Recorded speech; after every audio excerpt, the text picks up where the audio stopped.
Mora conducts physician-led support groups, helping people live healthier, happier lives, free from chronic diseases like diabetes, hypertension, and obesity. And on our podcast, Health and Mora with Dr. Lori Marbus, we bring to you nutrition and lifestyle medicine experts and extraordinary guests to empower and inspire you with their knowledge and stories of plant-based lifestyle so that you can be your healthiest self. Welcome to the podcast. I'm Dr. Lori Marbus, and I'm very honored today to interview Dr. David Spiegel. How are you today, sir? Fine, Dr. Lori. I'm doing well. Glad to be here. Lori, please. Well, this is wonderful. So you have a really interesting job, but I'd say, man, maybe I missed out in my specialty and diving into the science, but about hypnosis. But I know this goes back to beyond just you, but generational. And can we speak a little bit just about your history and how you became interested? Well, Lori, yeah, it's a bit of a genetic illness in my family. Both of my parents were psychiatrists and psychoanalysts, and they told me that I was free to be any kind of psychiatrist I wanted to be, and so here I am. But my father they both were studying psychoanalysis in their training in the 40s, and my father got off the couch one day, and his analyst actually said something. He said, "Do you want to learn about hypnosis?" My father asked him what he had said wrong during the analytic session. No, there's a Viennese physician, Gustav von Aschaffenburg, who was a refugee from the Nazis, and he can't enlist in the U.S. Army, but he knows about hypnosis, and he wants to train Army doctors. My father was going off to North Africa in World War II. And the reason von Aschaffenburg got interested in hypnosis, which is, by the way, the oldest Western conception of a psychotherapy. It's been around since the 18th century, but it's always been kind of a sideshow, and I want to change that. But von Aschaffenburg had smallpox as a kid, and he had a big smallpox scar right in the middle of his forehead. And he was a forensic psychiatrist, and he noticed that when he'd be having these intense discussions with prisoners, some of them would just kind of stare at the spot on his head and kind of lean over and go into some kind of altered state. And he got interested in what that was, and often it was a state of hypnosis. So he studied it. He taught my father. My father used it in North Africa to help with combat trauma and pain control, and went back to sort of being an analyst for a while, but he found out that he was getting better results in a few sessions with hypnosis than he was in daily sessions with psychoanalysis. And so he shifted his practice, and the dinner table discussion was pretty interesting. And I would occasionally get to witness him making a movie of a patient that he was treating. I remember one woman who had non-epileptic seizures, so she was a rather large woman. She'd suddenly fall on the floor and start shaking, and her poor husband had his desk at the factory near the door so he could run home and help her if she had one of these things. And my father got a call from a neurologist at Columbia. He said, "I'm not asking you, Herbert, I'm telling you, you have to see this woman." Wow. So he did, and he could induce seizures. That's one of the cool things about you can't immediately make it stop, but you can make it start. So he said, "Let's go back to the last time you had a seizure," and she'd start to have one. And he gradually managed to get her to make them smaller and smaller. Oh. And so this was pretty interesting to watch. And I got into medical school and took a hypnosis course, and but I was, for a while I was going to be a surgeon. I mean, you got to try everything possible other than what your parents are doing. But I had this asthma patient at Children's Hospital in Boston, and I could hear the wheezing down the hall. I walk in, she's in bed, knuckles white, bolt upright, struggling for breath. Her mother's crying, nurses in the room. They just twice given subcutaneous epinephrine. It hadn't worked. They were going to consider general anesthesia to break the asthma attack, and then start her on steroids.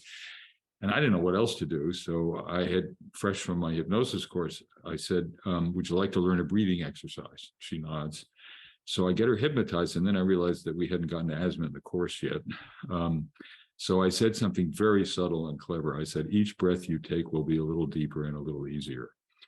And within 5 minutes, she's lying back in her bed. She's not wheezing. Her mother stopped crying. The nurse ran out of the room, and my intern comes looking for me. I'm like a third-year medical student. And I thought he was going to pat me on the back and say, whatever you did, good for you. Instead, he said that the nurse has filed a complaint with the nursing supervisor that I violated Massachusetts law by hypnotizing a minor without parental consent. Wow. Now, I spent 7 years in Massachusetts. I know that they have a lot of weird laws in that state, but that is not one of them. Wow. And he said, so you've got to stop doing this. And I said, oh, really? Why? He said, well, it's dangerous. I said, well, you're about to give her general anesthesia and put her on steroids, and you think my talking to her is dangerous? Right. And I said, tell you what, you can take me off the case if you want, but I'm not going to tell my patient something I know isn't true. Mm. He said, well, you can't follow her. I said, I live in Boston. I'll follow her, So over the weekend, there was a council of war among my intern, the resident, the chief resident, the attending. And on Monday, they came back with a radical decision. They said, let's ask the patient. I don't think that had ever been done before. That's a novel thought. Yeah. And she'd been hospitalized every month for 3 months. It was not going well. And she said, I like this. I want to keep doing it. She had one subsequent hospitalization and then went on to study to be a respiratory therapist. And I thought that anything that could violate the Massachusetts law that didn't exist, help a patient that much and frustrate the head nurse had to be worth looking into. And so that's the day I decided I've got to do this. Surgery is nice, but and I've been doing it ever since. And I've used hypnosis with about 7,000 people in my career now. Wow. So there's so much there. I could just go down the rabbit hole of asthma alone. But I guess we should back up and understand what exactly is hypnosis. It's not the carnival act or the things that we see on magicians. This is something much deeper, much broader, and actually useful. But can you please explain what that is? That's right. That's right. And most people, if they've had some experience with it, it's been something like a stage show or something like that. Right. Hypnosis is simply a state of highly focused attention. It's been called believed in imagination. Have you ever had the experience, Lori, of getting so caught up in a good movie or a novel that you kind of forget you're watching the movie and enter the imagined world? Oh my, yes. Yes. Yeah. You used the phrase going down the rabbit hole. In a way, it's like that it's like looking through the telephoto lens of a camera. What you see with great detail, but you're less aware of the context. You're less likely to judge and evaluate it. And so what's really cool about hypnosis is that you not only what you're focusing on, but what you're not focusing on. So right now, for example, you have sensations in your body touching the chair you're sitting in, but hopefully you weren't even aware of them until I brought it to your attention. If you were, we can stop the interview now. And the more you can do that, disconnect from ordinary awareness and experience, the more intensely you can focus. So there's a real therapeutic opportunity in hypnosis because you can take in a new point of view intensely and cut loose things that might interfere with your affiliating with the new point of view. So we're thinking of it not as the old term suggestibility, but cognitive flexibility, that you can take a new point of view about an old problem. And so that's a tremendous therapeutic opportunity. And that's really all hypnosis is. Does it speak to changing identity? Because I know when you had mentioned in the past using it for smoking cessation, that's been used. And, I had, it's just really interesting. I had a patient once years ago, and he smoked like a chimney. Like I couldn't figure out how to make him stop. And I just tried everything, though. You're going to die of cancer. You could save money, all these things. But he came to me one day, he goes, Dr. Marbus, I stopped smoking. I was like, well, it's nothing I did. What did you do? And he's like, well, my granddaughter came to me crying, and, she saw me smoking and she was upset. And he goes, what's the matter? She goes, Pat, people who smoke are going to die and you're going to die. He goes, I'm not going to die, honey. And he literally quit that day. And I was like, so it's like he said, I'm no longer a smoker. Like he changed his belief, his identity. Does hypnosis help you do that? Like change your identity in a sense? Right. Yes. You cut loose your identity. You dissociate from your ordinary ways of thinking about yourself. My father had a very similar patient, actually, who he came in and started to cry, and is always a big, tough businessman. He said, my granddaughter looked at me and said, you're a loser. Oh when my he saw him gosh. light up a cigarette. So to Oh, have this little girl that you love say you're a loser was right. that changed his identity. And what we do to get people to stop smoking is I don't say, if you tell someone don't smoke, I remember there used to be signs on freeways that said, "Are you dying for a cigarette?" And people would say, "Yes, I am actually." It was very clever, right? But it Yeah. didn't stop smoking. Mm, Instead, you focus on what you're for.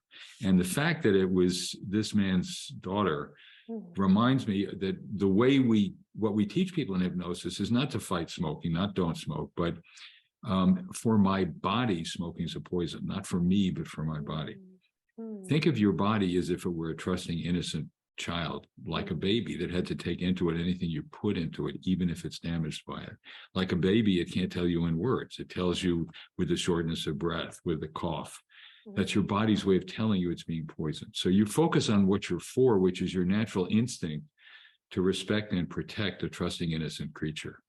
And for my body, smoking is a poison. I need my body to live. I owe my body respect and protection. For you to do what you want to do in your life, you have to treat your body in such a way that it can enable you to do it. So if you can live with the consequences of damaging your body in this way, and you don't care what happens later in life, then smoke. I'm not telling you don't smoke. I'm saying think about your understanding of yourself as someone who would respond to the trust of an innocent creature by treating it well. mm. So this speaks obviously of self-love, which, many of my patients are women, middle age. Here I am, I'm hanging out in that age group as well. And, so many of them, and I've actually spoken to patients regarding, the fact that here you are, you're eating when you're stressed, you're eating when you're not hungry, you're eating at any point unhealthy foods, and they know these are unhealthy foods that cause, metabolic, all sorts of issues. And I was like, almost like I said, it's almost like you're eating, but you're disassociated from your body. Like you are not in understanding this, but you see the consequences and suffer the consequences, but they still can't merge. And I don't know how to help them. So this is really fascinating for me. Thank you. So can you help shed some light on what maybe someone like myself who sees all these patients, and I have 10 doctors who work with me, how can we help patients do better? Thank you for that question, Laura. Yes, what you want to do is teach people to focus on what they're for, not what they're against. And so the problem with many people who get into struggles with eating is that the more they think about it, the worse they feel about themselves. And, they get on the scale, they look at themselves in the mirror, they feel awful. And it's something they don't want to deal with because all you're doing is making them feel worse. You want something that is self-reinforcing. And so on the Reveri app, what we tell people who want to eat better is for my body, too much food is damaging. So you're not doing it to yourself, you're doing it to your body. Think about your relationship with your body. And then think about how you want to take care of your body. For my body, too much food is damaging. I need my body to live. I owe my body respect and protection. So many people who eat terrible diets and eat too much and eat the wrong things wouldn't do that to their kids or their dog or their cat, And so you're not doing it to yourself, you're doing it to your body, and that will have consequences for you. So think about eating like a gourmet. The interesting thing is that many people who are overweight don't actually enjoy eating that much. It's a compulsive, not a pleasure-filled activity.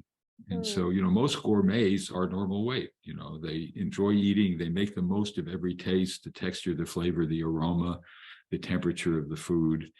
And you can literally eat less and enjoy eating more. There's nothing wrong with enjoying eating.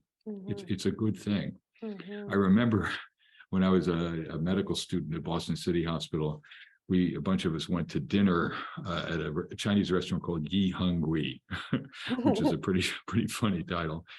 And a family of 4 of the biggest people I've ever seen came in, and the chef looked scared, in the kitchen. And I thought, well, I'll get to see them do what they're doing, do their thing. And they came in with platters and platters of food, and it was the most mechanical meal eating I've ever seen. They were just doing it as an activity. They weren't enjoying it. It was not a source of pleasure. So you can differentiate the pleasure you get from eating from how much you eat and how you eat. So we teach people, not when you're eating, don't watch television, don't look at your phone. When you're eating, eat and enjoy it. Make a point of getting as much pleasure as you can from the food you eat, and paying attention to your body when it tells you enough. Because a lot of people who have eating problems have trouble with recognizing satiety, with knowing when they've had enough. I've always thought, I've spent a lot of time in France, and I never put on weight when I'm in France, but I love the eating. And part of it is because there's so much flavor in the food that you get immediate feedback. You know when you're enjoying it, and you know when you're full. And American food is so over-processed and devoid of flavor that you can have shoveled in a whole lot of pre-processed food before you even notice that you've eaten something. So eating well, eating like a gourmet, eating fresh foods, not eating pre-processed, pre-packaged foods, which I know you recommend, is a way of not making eating a struggle, but a pleasure, and making an occasion to have a new identity. The other issue you talked about, which you can do with hypnosis, as someone who is a really good caretaker of my body. I have a responsibility to my body, and I'm going to be as good taking care of my body as I am taking care of my cat or my dog or my child. Right. Love yourself, that body, almost as it's another person, Yes. as much as you love the most endeared things, be it your child, your puppy, whatever, your spouse. Right. That's absolutely. Right. So there's two things there. Judd Brewer is a good friend of mine, very good friend. Great. And Great. yeah, absolutely. And so Say that, hi. yes, well, the mindful eating piece of that is so very true. Right. Getting people to slow down and separate themselves. I totally understand. I will say, I'm curious what you think about this. One thing that we have definitely found that works really well is use of CGMs, the continuous glucose monitor. And it's almost like patients are forced or really intrigued by curiosity, as Judd speaks to curiosity as a superpower, right? And we have the best results, whether people are diabetic or not, just if they eat something and seeing what their body does. It's almost like they're reconnecting with what my actions do with eating respond. And I'm pointing over here because I've worn the CGM myself and played around with it. Is there something like that that's occurring with some, let's say, I know you've used with hypnosis with trauma patients, and I'm a vet, so I experience with, not myself, but with patients, that reassociation, like how is that pieces work together? I'm just curious. Thanks for your service. And yes, Judd has done some very pioneering research. He had an article in the Proceeding of the National Academy of Sciences in which he showed that as people become more experienced as meditators, they turn down activity in the posterior cingulate cortex using functional magnetic resonance imaging. It's the back of the brain. It's a part of the brain we call the default mode network, meaning it's when you're not doing some act or worried about something, you're just ruminating about yourself and who you are. The default mode network in the posterior cingulate is active. And meditators tend to turn down activity in that part of the brain. And if you think about it, that's part of the core belief in mindfulness, of letting go of your selfhood, of your attachments, of your attachment to yourself. And that is done with time over practice in mindfulness. It's done acutely in hypnosis. And we found with magnetic resonance imaging that the more you concentrate on an activity, the less activity there is in the posterior cingulate. And so it's like what you're talking about. Let go of that old view you have of yourself, your understanding of who you are and what you are. And that gives you the opportunity to affiliate with a new one. And so what hypnosis helps you do is kind of switch connections, disconnect from who you thought you are and what you were, and then reconnect. You can either reprocess signals like pain or anxiety or stress, or you can change your view of yourself as hopelessly addicted to food and unable to do anything about it. Cut that loose. And you can do that with mindfulness. You can do it rapidly with hypnosis, where you just let go of that person you thought you were and see what it would feel like to be someone different, someone who can make food a pleasurable instead of a conflicted activity, because you're reinforcing what you're doing for your body. Wow. So, okay, so you have this hypnotic state and you're doing that. Is this work like, is it like a drug? You got to have so much hypnosis or does it wear off? Like, how does that work? Like, what is the dosing and what do we need to do to bring this to my patients? Yes, this is where my brain goes. That's good. I sure hope it's addicting. No, it's not, but we find what's nice about it is you can feel results very quickly. So we're finding with Reveri that the people using the stress relief app and the pain relief app get about a 35% reduction in stress levels or pain in 15 minutes. So the nice thing is you will know right away whether it's likely to help you or not. It doesn't help everyone, but it helps a lot of people. And I tell people, practice this every 1 to 2 hours. Anytime you're having a problem with what to eat or whether or not to smoke or pain or stress, go back into the state of self-hypnosis and reinforce it. And we have a series of hypnotic minutes as well to kind of just bring back very quickly the main concept that you had learned in the last hypnotic exercise. So all it takes is a little peace and quiet. Go into the state, look up, close your eyes, take a deep breath, let your body float, and then start to deal with the problem, whether it's a stressor or eating. People vary in how often they use it. And, I used to, when we built Reveri in the last couple of years, I wanted to just have something that was approached being like the experience people would have in my office or on Zoom with me now. And what we found, and at first I thought, and we made it interactive. So people, I'll ask them, is your hand floating in the air? Are you feeling comfortable? If they are, I go on to something else. If not, I reinforce that. So it's as much like being in the office with me as we could make it. But in some ways, Reveri is better because if you wake up again, you got to sleep, and we're finding insomnia is a problem. It's our most popular app at the moment. If you wake up at 2 a.m, I'm not going to be there to help you with it, but the app is. And so people can do it from memory, but they can also do it just using the app again. So it really varies a lot. It depends on how difficult the problem is. Sometimes it's resolved. If you stop smoking, pretty much you're done with it. You may need to reinforce every once in a while. On the other hand, if you're dealing with chronic pain, it may be that every time the pain starts to get worse, sit down or lie down, go into that state of self-hypnosis and reestablish your ability to filter the hurt out of the pain.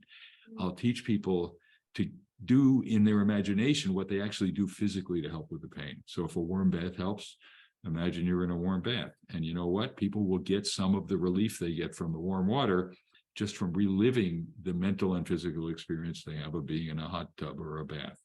So it varies a lot. Some use it a lot. Some don't use it much. Some don't need to use it much. And it's your voice on the Reveri.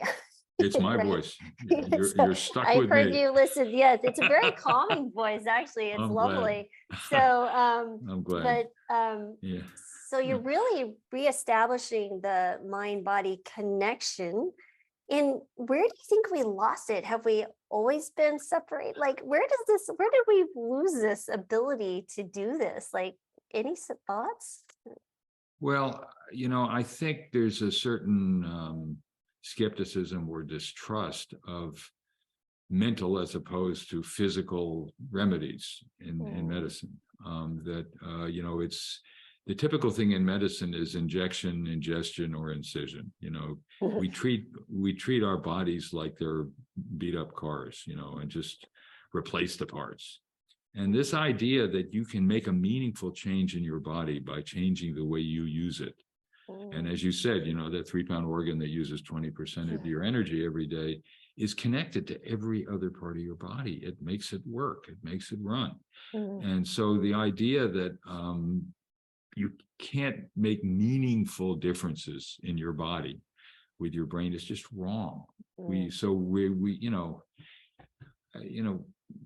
The opioid disaster, we've had 500,000 American deaths in the last 10 years from opioids. And there's so much people can do with their brains to control pain. We've done randomized controlled trials during surgical procedures. People where you don't use general anesthesia, we get 80% reduction in pain and in anxiety during the procedure by using hypnosis with people. We had a paper in the Lancet in 2000 showing that finding with invasive radiological procedures, and with shorter procedure time by 15 minutes, fewer complications, using half the amount of opioids. Now, if I had a drug that did that and published it in a randomized trial in the Lancet, no less, one of the better medical journals, Right. everybody'd be doing it now. So part of what I'm struggling with is this prejudice that if it happens up here, it doesn't really, it's not real, it's not the real deal. And it is. No, there's so much. I mean, my little bit of when I really first was enlightened to this was about 5 or 6 years ago. I had a patient. I was with her physically before all the telemedicine stuff happened, and she Right. would get real anxious about things, and her blood pressure would, just shoot off the charts. So the Right. 4-7-8 breathing from Dr. Mhm. Wheel, and we just sat down. It's like, okay, we're measuring your blood pressure. It was like 150, it's close to 160, and we're just going to go through these 4 cycles of this 4-7-8 breathing. And it dropped 15 points in a matter of minutes. And I said, you had that power. I didn't do anything. You didn't take my, Right. and it just like, man, you'd see her throughout the day, just, because it was where I was, they would spend the day with the patient and just breathing in herself. So where is the breathing aspect of this? Because breathing is breath work. It's a very popular thing going on. Right. Is that have any part of this, or is that part of that hypnotic state, the self-hypnosis? Is it that flow state you're describing? I think it is part of it. We just had a paper come out this week in Cell Reports Medicine, in which we did a randomized remote trial with breathwork, actually teaching people to use different kinds of breathwork strategies, just 5 minutes in the morning, and compared it to mindfulness. And people who did what we call cyclic sighing, which is like the 4-7-8 breathing, you emphasize the exhale rather than the inhale. It triggers parasympathetic activity. It slows your heart rate, lowers your blood pressure, just as you said. And, breathing is really interesting because it's right at the crux of mind-body control. It's something that happens automatically if you don't think about it, but you obviously can control it if you want to. And so it's a very interesting way in. And with hypnosis, we do something similar. Deep breath, let the breath out slowly, and let your body float. Imagine you're floating in a bath, a lake, hot tub, or floating in space. And so we combine regulation of breathing so that it reduces sympathetic arousal, the fight or flight reaction, and helps to reinforce parasympathetic tone. And it helps people go to sleep. Hypnosis isn't sleep, but it can help people reduce their physical arousal to the point where they could sleep if they want to, or they can just think more calmly about whatever it is they're thinking about. Is any of your research looked at the hormonal states of changes? Like, has there been actual hormonal changes, like physiologic changes in that sense? We've done a little bit about that. We haven't. It's hard, many of the hormones, particularly epinephrine, norepinephrine, their levels change very quickly, and it's very hard to get reliable data. The hormone that's most interesting and may well be related to hypnosis is cortisol. Cortisol is the sort of longer-term stress hormone secreted by the adrenal cortex that increases glucose, prepares you to fight or flee, and in general, people we found who have trouble with stress have elevations in cortisol, particularly later in the day. All of our cortisol is very high in the morning, highest it's going to be, and then tends to decline during the day as you go to sleep. And then in the middle of the night, it starts to go up again. But people who are dealing with stress, and I've done a lot of work with advanced cancer patients who are highly stressed, tend to continue to keep their cortisol levels high or have them peak throughout the day. They don't suppress them when they should. And that's actually a predictor of more rapid progression of cancer. So helping people to control that metabolic stress response can be very helpful. So what was your research with the cancer patients? How is that effective? What you do? What is your objective? Like you said, approach. What is your approach there? What is your... Well, part of it is using self-hypnosis to deal with the stressors. So what we do in the Reveri app too, is I would have them, we used to have weekly group meetings of women with metastatic breast cancer. And when I started that in the 70s, a lot of oncologists thought I'd make them worse. They're going to see one another die, and as though death was a novel concept to a cancer patient, and it was not demoralizing, it was remoralizing, that they would look at the woman across the room and say, she's a wonderful, dignified person. She's dealing with it. I can deal with it too. There's nothing to be ashamed of. And so they would feel better about themselves because they could help one another. They would talk openly about feelings. They weren't thinking they were controlling the cancer by controlling their fear and anxiety about it. They would talk about it. We taught them self-hypnosis. We taught them to be more open and in control of their relationship with their physicians. And we met once a week for 90 minutes. We ended each group with a self-hypnosis exercise. And the big shock was that they were less anxious and depressed. They had half the pain that the control group did. They learned to do self-hypnosis. You know, when they get a new pain in their chest, they think, oh my God, I have a new metastasis. And instead they do self-hypnosis and manage the pain. And we found that after, you know, a number of years after the formal study was over, that the survival rate was significantly better in the women randomized to group therapy. I was just going to ask There's that. a year-and-a-half difference in average overall survival. And we published that in the Lancet in 1989. So it's, and we've just done a meta-analysis of studies on emotional support for cancer. And we find that there's a significant improvement in those who get it. And married cancer patients live on average 4 months longer than unmarried cancer patients. Wow. It works better for men than for women, as you might understand. We have a running joke in this household about such things. I've been married almost 30 years, so I can appreciate that. I was like, if I die, you're gonna have to get married real quick. Like, no doubt. That's right. That's But right. you know, anecdotally, we hear stories of patients who were told, yeah, you have, by their doctors, you have 5 months to live or 6 months to live or whatever. And they're like, I refuse to believe that. I believe that I can do other things, and they live longer or they get better. Is that part of that mechanism? Do you think that's a changing? It's almost like you changing, like you said, you're dissociating with the I'm going to die belief, identity, but changing it a separate way. Right. Well, it's, you know, it's you take a new perspective about it, and each reminder of the disease, each setback with the disease, each new treatment, the nausea and vomiting from chemo, is in a different emotional context where, you know, and there's Ali Crum now is a professor of psychology at Stanford, talks about mindsets with cancer patients that if you can think about chemotherapy in different ways. You can think about, oh my God, this is a poison. It's a neurotoxin that was used in World War I. It's awful. It's killing me.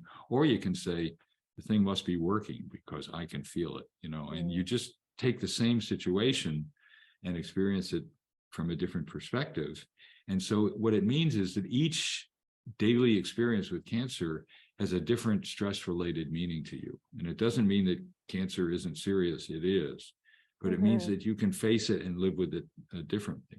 You can sleep better at night because, you know, yes, you're worried about it. You have reason to worry about it, but you're also dealing with it. And you're seeing that, you know, there's some very interesting studies now on use of psilocybin with dying cancer patients. And my initial, oh yeah. And what it's showing is 1 or 2 guided uses. It isn't just, you know, eat the mushroom. It is, you know, you spend about 4 hours with a therapist. It's been done at Hopkins and in Mount Sinai in New York. That they feel different about death. They let go of this attachment to selfhood that we talked about. Psilocybin also reduces activity in that same brain region, the anterior cingulate cortex. And they say, you know, it would be terrible, but I also can appreciate the miracle of the fact that I exist now, and the people that I love and the people who love me. And that doesn't all get canceled if I die of cancer. And so they are, you know, I would have thought it's not the time when I'd want to take a trip, but it actually, people find that just 1 or 2 of those episodes actually helps them. So you pinpointed a very important thing, this ability to turn down your preoccupation with things having to be the way they always were. And you're seeing it from a different point of view, that, you know, that could be terrible, but there are a lot of wonderful things too, and they don't disappear just because I'm getting sick. And that's very important. Great. The gratitude piece is it's a fascinating. Yes. Wow. It is. So when you said So I'm going back to the clinical side of things. So I'm just, Yeah, we sure. see patients, we do group visits. We also see one-on-one, but Mhm, it's all mhm. telemedicine. And where would you see this? Is there a benefit to someone in groups? Is there group hypnosis and treatments? Just out of curiosity. Well, Uh, we've mostly the cancer support groups. I always do the hypnosis as a circle of women at the end, hmm, and I'll have them get their bodies floating and comfortable. One very important stress management technique we teach with Reveri is you can't initially control the stressor, but you can control the effect the stressor has on your body. hmm, And so even if you're worried about something, imagine you're floating in a bath, a lake, a hot tub, or floating in space. So your first little victory over the stress is that you're now feeling better. You're feeling the way you feel when you're in a warm bath, not when this thing is getting you all stirred up.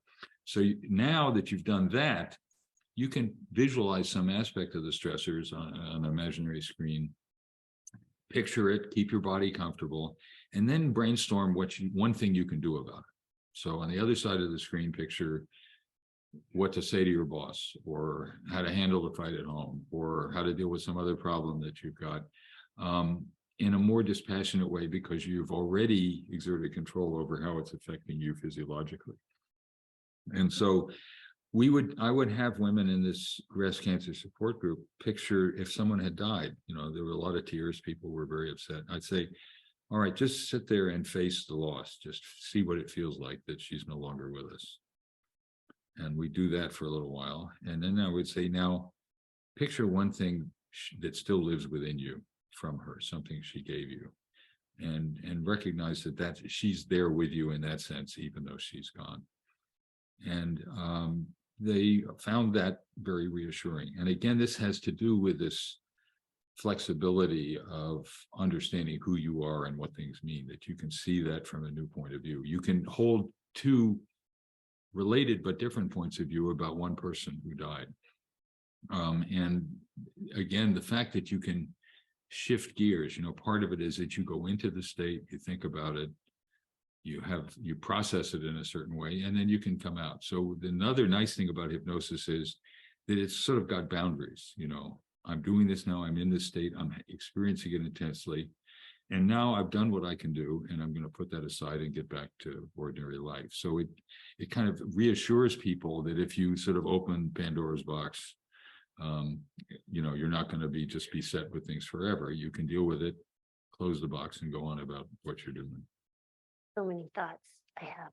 Okay, so it's fascinating. It reminds me when I was active duty in the Air Force, we would run exercises, right? So being deployed to the Middle East, in preparation, months and months and months, you're honing in what you do. This is what happens when a trauma patient comes in. You go into, quote unquote, a flow state, right? You respond. You don't have to think about it. You just know exactly what to do. And you're not sure it's stressful, but you've already rehearsed it. So you know what's coming. Or when you're running a code, right? They train you to do this, and you're responding. I almost feel like they should do this for parenting, right? Because small children, parenting there's daily trauma. Yeah. And Oh, really? I hadn't noticed. No, it's just, maybe it's the mother speaking here. I got it. But it also Yeah. reminds me kind of like, because I went through medical school, my kids were 5, 3, and 10 months when I started.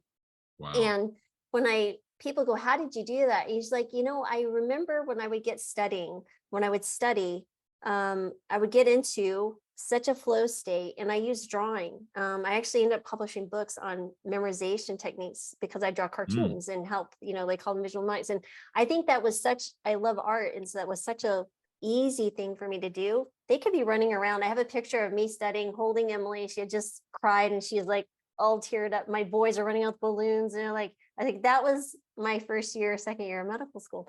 Wow. And it's that flow continuous state. It's just so powerful. How can doctors like myself in like our company, I'm always looking for more education for my doctors to make them better at what they do, because they change lives. Where can we go? Someone like myself, clinicians, to get trained or utilize this, or send them, how can we do that? I'm just so fascinated by this. Well, thanks. Of course, one thing you can do is, have the experience using Reveri, and we actually just added a hypnotizability app. So you can, I'm guessing, Laura, you are very hypnotizable. I am very, yeah, I'm sure. You get really absorbed in things. You know. Yeah. And so that wouldn't surprise me at all. So you can try it out for yourself and see what it feels like. Well, I've published a textbook called Trance and Treatment with my late father, Herbert Spiegel, Clinical Uses of Hypnosis, that is designed to discuss what hypnosis is and how you can use it to treat a whole bunch of problems from stress and pain to traumatic stress. And so it's published by American Psychiatric Publishing. And I published a sort of brief summary of hypnosis and how we use it in medicine in a journal called Anxiety and Depression. I can send you the references to that. And we have a new paper in Scientific Reports on our understanding of hypnosis. And we have a couple of publications in Cerebral Cortex, which is a very interesting neuro journal about what goes on in the brain when people are hypnotized. And we show that you turn down activity in the salience network, the dorsal anterior cingulate. It's the part of the brain that when a loud noise happens, your salience network says, stop doing what you're doing. And that's what you're trying to turn off when you've got to help with a code. And activity there goes down when you hypnotize people. So we've done some of the neuroimaging that demonstrates that that's what's happening. You're not worried about other things you should be doing. And so when you're drawing your cartoons and your kids are running around, you're just not allowing them to distract you from what it is you're doing. And that's what happens in hypnosis too. Yeah, I'm pretty sure if I ever went to a show like that, they would zone in on me really quickly. Yep. Well, that's what they do. That's what they, they don't just do this with anybody. The first half of every show is getting people up, trying a few things out, sitting them down and keeping on the stage the maybe 10% of the audience who are the most highly hypnotizable people. And that's when the football coach dances like a ballerina and all that stuff. But it isn't with just anybody. Oh yeah, and I'm always a big fan of I want to try this. Sounds fun. Get myself in trouble. I'm pretty sure. My husband would be like, "Oh, there she goes again." Well, it's fun. It's what's nice is that you enjoy novelty, you enjoy getting absorbed in things, and you are flexible about what you'll take in. You'll keep trying new things. That's why you are where you are and doing what you're doing now. You wouldn't have predicted that 10 or 15 years ago. And so that it's a real positive attribute. You can use it to let go of old presumptions you have about what could be done and what couldn't, and try something new. Absolutely. This was literally a conversation I had earlier. My husband's very much works, he's a federal worker, needs to be that safety component. And he's like, then there's you. I was like, I don't know how this all happened, but it's a good combination. Yeah, it's a good mix, right? Oh my goodness.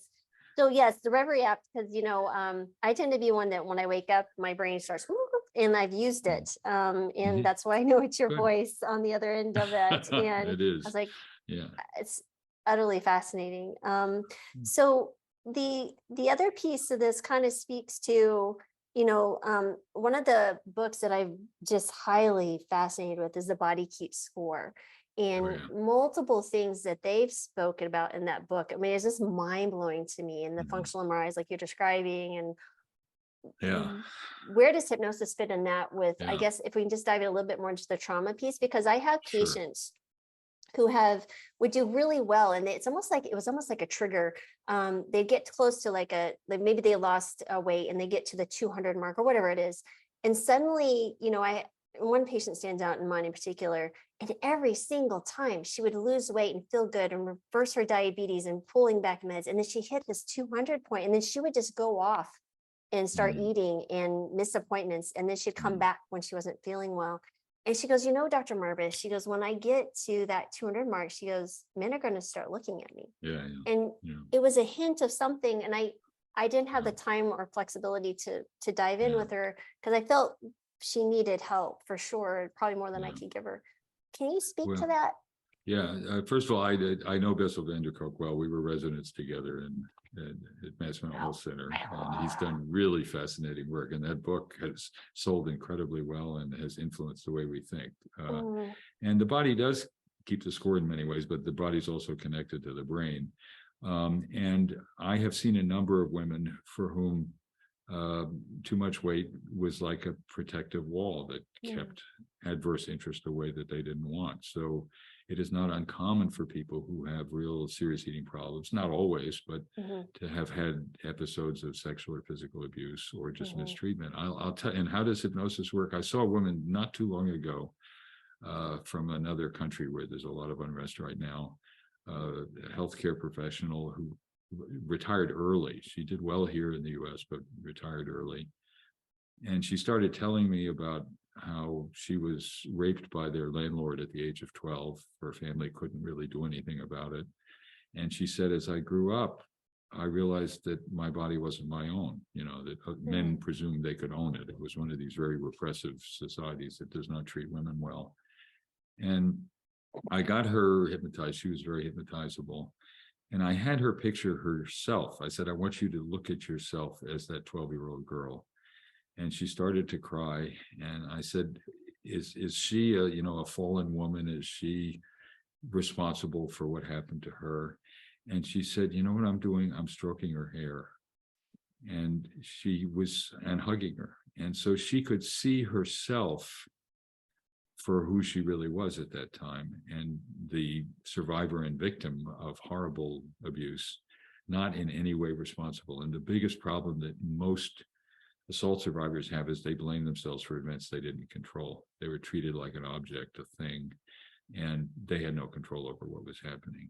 And she called me 2 weeks later. She said, I got to come see you. And I said, I thought, oh God, what went wrong? And she said, my psychiatrist wants to know what you did to me. For the first time in years, I'm not depressed. My friends are saying, you look so happy. What's wrong? And she was just amazed that she felt so much better. And it was because she was able to kind of reconnect to a part of herself that was always there, but she hadn't allowed herself to experience. So it can sometimes be a very focused and powerful way to help people really change their perspective on a problem. It reminds me of Carol Dweck a bit too, in her work with kids and a growth mindset, right? And so there was one story that stood out to me in that book was a fourth grader. And, when they had separated them for the study and the intervention group, and the response was, after he was taught about, growth mindset and looking at things differently, he goes, wait, you mean I don't have to stay stupid? So where is hypnosis with children? Is that effective? Because I think about trauma and, all the different things that occur there. And I think that would be amazing if we could, affect them early. The peak period, Lori, of hypnotizability in the human life cycle is the latency years in childhood. So like all 8-year-olds are in trances all the time. They just, you call your kids in for dinner, they don't hear you. They're doing, whatever. And it's a time when work and play are all the same thing. It's a shame we try to make little adults out of kids, because you learn so much better when you're so emotionally connected to whatever it is you're doing. And so it's a period of life where you're being and doing and feeling, not thinking and choosing. And as children mature in adolescence, their prefrontal cortex grows. They get what Piaget called formal operations, where they sort of begin to privilege logic over experience, which is what supposedly maturing is. You become more detached from that hypnotic-like experience of the world. And so some people keep it, like you, but some people don't. They lose it. And by the time you're 21, your hypnotizability is as stable as IQ. And so about, half of people have some degree, about a quarter have a lot of hypnotizability. They're very highly hypnotizable, and a quarter just aren't. And it stays that way. But it can be a wonderful tool for children. And it's particular. There was one pediatrician I loved who used to, whenever he had to do something painful to a kid, instead of drugs and lidocaine and all kinds of things, he would say, the start button for this is your belly button, and I'm going to push it right now, and he'd make a joke with the kid, press his belly button. And the kid was so caught up in the game of it that he'd done whatever he had to do by the time he realized it. So it's a wonderful tool with kids. No, I honestly think the best thing that ever happened to me with becoming a doctor was being a mom. I 100% agree with that. Absolutely. I just feel it made me a much better human and a doctor. Oh my goodness, absolutely. Yeah. Well, we're closing in on the hour, and I want to be very respectful of your time, as I mentioned. And this has just been such a delightful conversation. Like I said, I just love speaking to people like yourself. Thank you. And Thank you. is there any final advice you would give to someone who's just so fascinated by this whole thing? I would say, honor and explore the abilities your brain has to help you live better. And if people want to download the Reveri app, if they have iOS, Apple type phones, go to the App Store, you can download it. If they have Android phones, go to Google Play. And we have a website, www.reveri.com, where we explain a lot more about what's going on, and you can learn about it.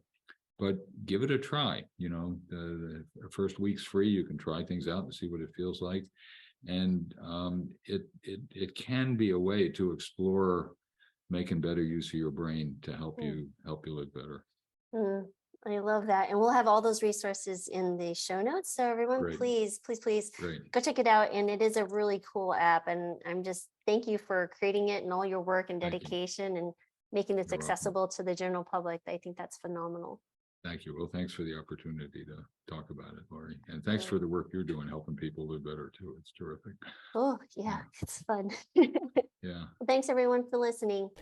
Thanks for watching, and I hope you enjoyed that video. Before you go though, please hit the subscribe and alert buttons so you don't miss out on any of the amazing content we're working so hard to provide you. We upload a new episode of Health and More with Dr. Lori Marbas every Friday. Now, if you'd rather listen to the podcast, you can find us on all the major platforms such as iTunes, Google Play, SoundCloud, and even Spotify. If you're looking for amazing resources to help you start and sustain a plant-based diet, exercise, recipes, or anything wellness, we got you covered there too. Because at Mora, we actually provide physician-led support groups to help people live happier, healthier lives, free of metabolic disease. Don't forget to check out our website at mora.com, and thanks again for watching.